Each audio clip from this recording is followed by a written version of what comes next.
We cannot fight to bring up our currency higher if we are not united. We need unity. We need the United States of Africa. How are we promoting Africa to Africans?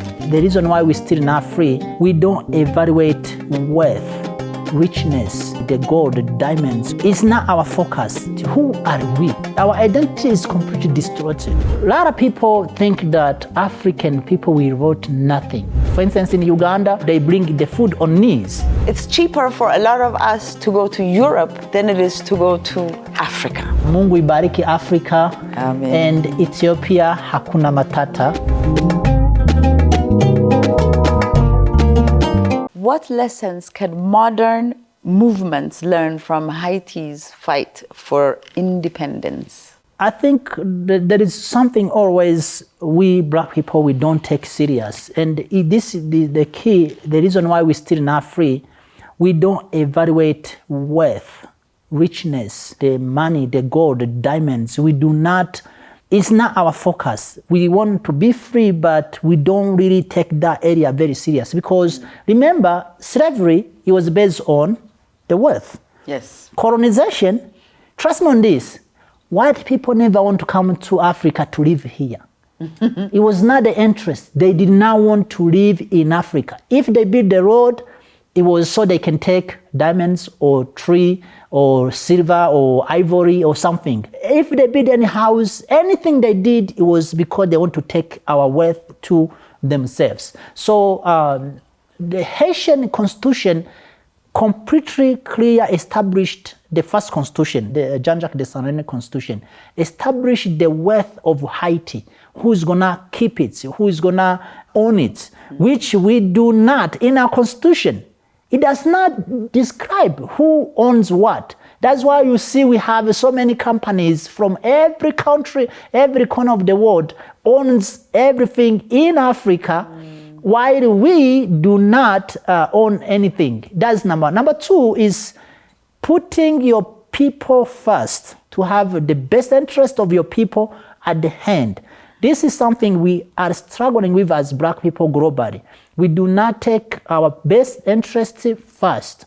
We put best interest of everyone and then, or we put the best interest of religions, our ethnics, our political parties, our regions. We don't put our best interest on hand first. So in that constitution, it says that every black person in the country is free. That was number one. Number two, no white man can come to the land as a master, called master. That means, oh, you own slaves. So we don't do that. We don't say that. We don't say, hey, everyone have to be free. We don't do that. So I think that's the things we should learn from the Haitian Revolution, but also from Haiti in general. What is the primary goal of integration in a system? By the way, I am writing a book. My book is called Radicalized Pan-African, and there is a chapter is designated to that topic, integration. So the reason why I hate integration is because, one, we integrate with who? Because every people who are not black has took advantage of us. So why someone in your right mind will want to integrate with people who only come to take advantage of us? Only. Let me give you an example. The Portuguese, they come to us. They take advantage of us. They enslaved us. The French, they came. They take advantage of us. British, they come. They take advantage of us. The Yemenis, they take advantage of us. The Lebanons, they take advantage of us. The Arabs, they take advantage of us. The Russians, they take advantage of us. The Chinese, they are taking advantage of us. Everyone who come to us, they have intention of taking advantage of us. So why do we want to integrate with them? Why don't we integrate ourselves? Because we are enough. We don't really need to beg anybody. No. Trust me on this. Yeah. We don't need integration. If there is an integration, we need unity. We don't need integration. We need unity. The reason why I say I hate this word integration is kind of counterpart of unity. Look, back in the 60s, there was in America, in the US, you live in America, you know that. There was what they call separatists. So they want to separate, which is Malcolm X was part of that. And other young people like Kwame Ture and other people, they want separate. They don't want to mess with white people. White people did their business and black people do their own business. And then there is those who promote integration, which has took us where are we today? You know, you want to integrate with white people, they will never give you dignity as equally, because in their mindset, they have this kind of misunderstanding, some of them, and the powerful ones, not the majority. Majority of average citizens, white people, they don't know that much. So when you talk about integration, you are avoiding unity. People here in Africa, you will hear integration. No, we need unity. We need the United States of Africa. And once we have that, there will not be need of integration because we are automatically be integrated. But when we talk about integration, it's wrong way and it's not gonna produce any product. So I don't think we can call people, hey, fight to be integrated with other races or trying to be. I'm sorry to cut you, but I wasn't actually using that term to integrate with non-Africans, but I was actually implying to us ourselves. For example, people that live abroad, you know, when they come, they're trying to integrate, right? That's what I meant, as opposed to integrating with different races. Yeah, but don't you think that once we are united, we don't need the integration you talk about? Maybe for us that live on the continent, yeah. But I feel like for those that don't live on the continent, that don't have any idea of the continent, of the way of life, you know, all those things that they don't know when they're living in the US, how easy or how hard is it for them? And maybe integration is the wrong word. Maybe for them to, you know, repatriate is also another word I don't like. So we need to find a common word, but for them to come back and home, join maybe. Us. Yes, come back and come and join us. So yeah, I see what you are saying. So if we are united, Haiti will be automatically a member of African country. Yes. In 2016, Haiti was the first country, actually I should have mentioned this, to apply to join African Union, and they were rejected. Very sad. While they were rejected, now Kenya is sending a military police, or maybe we'll go on this later on, but is sending military officers there, police officers, not even military, to Haiti, and the African Union that say is far away, is saying nothing. So Haiti, if we are united, it's gonna be a member of African unity. So in Jamaica as well, and some Trinidad, some countries like Trinidad, Dominica, something like that. But when you talk about people like in US, even today there's a group of people they call Republic of New Africa, which was established by Malcolm X. They are fighting to be independent. They want to have a country themselves, like 4 or 5 states in South US. So if they get it, then we will have them to be part of us on our unit. Now, those who want to live in non-African countries, I don't think we need to integrate them. They will come as a guest and then they go back because I don't think we need to integrate. But the word integration... Actually AU has added the Caribbean and the African diaspora. Yeah, 6 region, you mean? Yes. Yeah, that one I have follow up on that very closely. It's been there for a long time now, but it's not operating. It's not operating. In fact, last time one of my friend, he was applying to be the president of 6 region. I think it's a CID, something like that, CID, whatever it is. But when you apply for that position, they ask you which region are you from, which means that either you are from SADC, you are from East Africa Community, you are from North or ECOWAS or something, and there is no 6th region. So in order to get that position, you have to come from one of the other regions. Yeah, so it's not a catch. It's not there. It's not working there. But and I don't think it would be even a good idea. I think they should accept it, Haiti by itself, since they have decided to join. Now I'm going to take you out of Haiti. So what are some common stereotypes that demean African cultures? The first stereotype I saw to be ridiculous, a lot of people think that African people will vote nothing. But trust me on this, so many languages in Africa, even today, still using their own alphabet. But there is so many other ones except the Ethiopian, this Gez alphabet or manuscript. So there is so many like Bambara in Mali, there is in West Africa, there is I think it's Liberia or Sierra Leone, there is some languages there in Cameroon, Baminike. So there is even Chewa in the south part of Africa, Malawi, they have alphabet. So we wrote things before. Yeah, we did. Yeah. So that is number one. Number two is the idea that Africa is like we didn't build anything. You know, it's just like stones, maybe, or no, trees, the woods just on top of each other. That one also is another, because that is identity, but it's also a culture as well. So you will hear people like ask you like, hey, do you have a house? You know, and do you live on trees? yeah, things like that. I know. So, and but that's because of their own ignorance. Yeah, I think what is other stereotype that I met with a lot of people is like, if you tell someone, hey, I'm from Africa, which that's why I identify myself, they tell you, do you speak French? like being an African and speaking French is automatically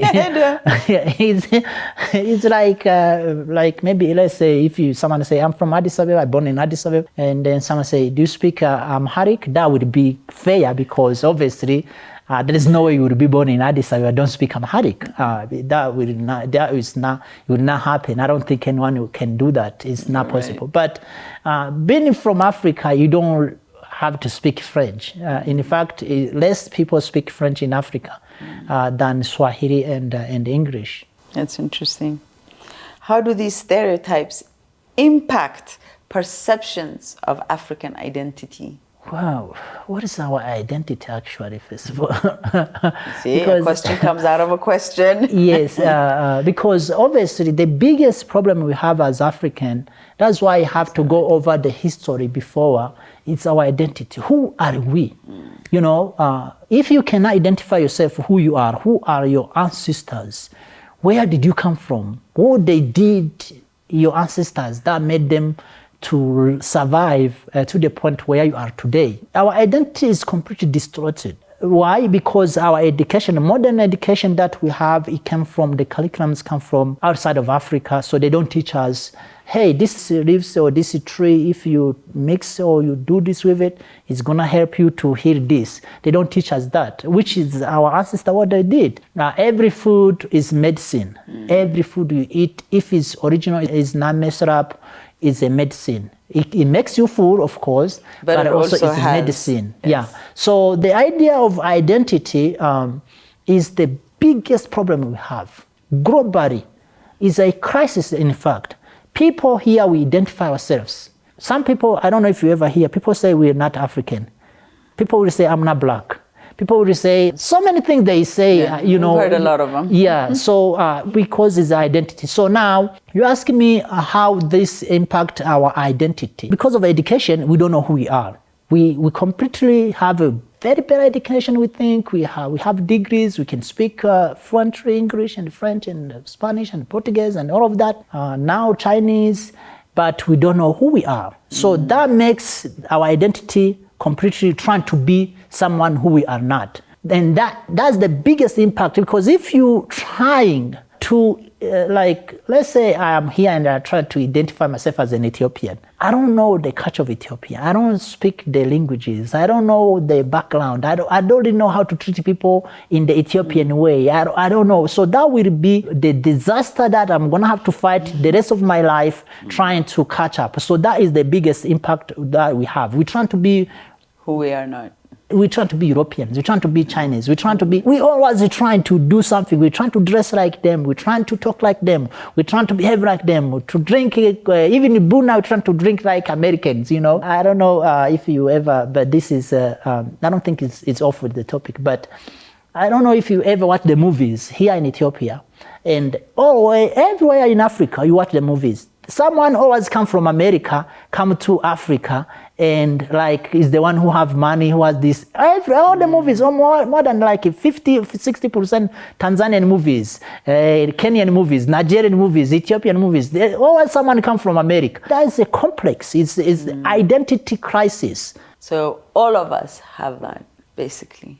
We do, because it's subconscious. It starts when we are growing up. We go to school, we study this, and then we, let me give you, for instance, example. If you will go anywhere here in Ethiopia or any place in Africa, you go in Senegal or Gambia or Cameroon and you say, hey, I have a visa to go to Canada. Anyone wanna come? You will see the big line. I'm telling you. But if you say, hey, I have a visa to go to Uganda or to go to Zambia or to go to Chad, you will find nobody coming. Or I to go to Ethiopia, no one is going to come. That's a very good point you brought up. How are we promoting Africa to Africans? Are we even promoting Africa to Africans? Because a lot of the things that I hear, a very good example is a friend of mine just went to Seychelles, which is a very touristy country. She's an Ethiopian. By herself, she just went and wanted to have a nice, peaceful time. And she noticed that the whole place is very touristy. You know what I mean? So for her to get through Seychelles was very hard for her, because wherever she goes, it's catered to that as a country. So they're basically selling Seychelles as a tourist destination. So for example, if, let's say, from Uganda, if people promote Uganda to the rest of the African countries, we don't do that. From the beginning, promoting. Second of all, flights. How often do we get flights that are less than $500 to go to, you know what I mean? It's cheaper for a lot of us to go to Europe than it is to go to Africa. So we have to start making each other want each other. You know what I mean? I have to want to go to Mali. And the way we're going to do it is by Mali being able to advertise Mali to me in however shape or form. Don't you think? Well, that's as a fact you say. To travel in Africa is by airplane is almost impossible. Almost. One, for instance, my mom, she don't know how to write. And she don't know how to read. How can she come to Ethiopia or another place if she need a passport? So how is she gonna get a passport? That's number one. Number two, the visa cost. Now, number three is the flight. The cost of flight to come to Ethiopia is way more expensive than possibly to go some European countries. So that is the biggest problem we have. Now, as I mentioned, I want to repeat again, if we were united, we would not have to go through all of that. Because these issues is because we are not united. And we will want to do that to promote our culture into ourselves. I think no one will deny that, but we cannot, because in order to know the culture, in order to know someone, you need to go there sometimes. Exactly. And test the food. For instance, in Ghana, the common food is jarro rice. You have to eat that food. You have to know how they deal with the elders, how they talk to elders, how they sit, how they welcome the elders. If, for instance, in Uganda, if you go in Baganda, if a woman bring food, they bring the food on knees. That's the culture. I was shocked when I saw that, Wow. They bring food on knees. Wow. Even greeting someone, they go on knees, completely knees. So if they wash your hand, they are on knees. That's the culture, So those things, you don't see them another place. So now, the other thing is, you talk about tourism, which almost every African country is hustling, trying to get tourists in the country, every country in Africa, because they are targeting what? The dollars. You remember I say about wealth evaluation? As long as our currency is devaluated like this, we will always want non-African to come to our country so that we can get the good currency. When you talk about that, our currency, Pierre Lumumba called that Mickey Mouse. So it's currency in our country.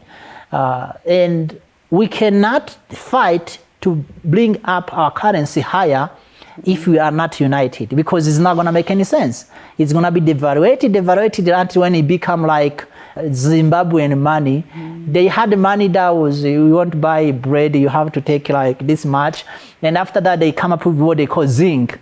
And the zinc also is dying now. I hear that it's dying. It was established recently. Yes. So the zinc is also is now working. But I thought it was backed by gold. That's what they say, but it's now working. Why? Because the currency is now working. So the tourism, the flights, even if you try, let's say like you want to try like to go by car, well, you're not going to make that far because there is fighting every corner. So maybe if you go by bus, if you're lucky, you may cross one country, but you're not going to cross. For instance, if you want to live from here to Namibia, it's the best tourism destination, Namibia, very good place with the Kalahari Desert. If you're lucky, you're going to cross South Sudan, but you're not going to cross the Congo because the Congo is on burning now. So, and all those things, there is only one solution. And I don't really know why it's so difficult for us Africans to get the point, to smell the coffee. It's the unity. Unity and open the borders. You can open the borders unless we are united. Do you know why? Exactly. They're all tied up together. Yeah, because... But that also ties up into the fair trade. Absolutely. It's all tied up. Yes, so if you... Let's talk like which country... Eswatini is inside South Africa. If they open borders, who is going to come inside if South Africa is not open borders? Exactly. It defeats the purpose. You cannot. It's not going to work. Yeah. So at the end of the day, the countries are hustling, as I said, to get the foreign currency. And when you talk about open the borders, countries are selling the visas. So if you open the borders, they're going to lose the business of visa. That's what they fear for. So that's why they will not open the borders. But if we were united, there will not be any need of visa or need of passport or need of all those line of questions you have to go through. You have to answer. Yes. That's very true.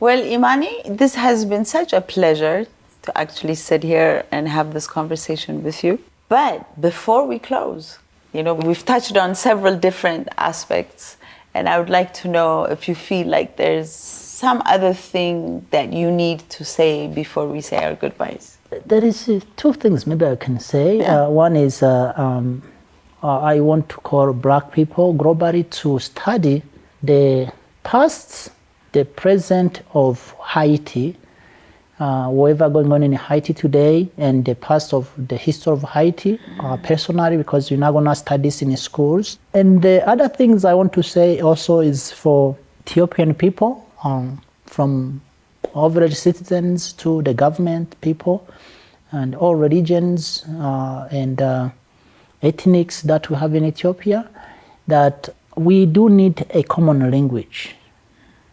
And if Addis Ababa, as is claimed to be the capital city of Africa, we need Kiswahili language here.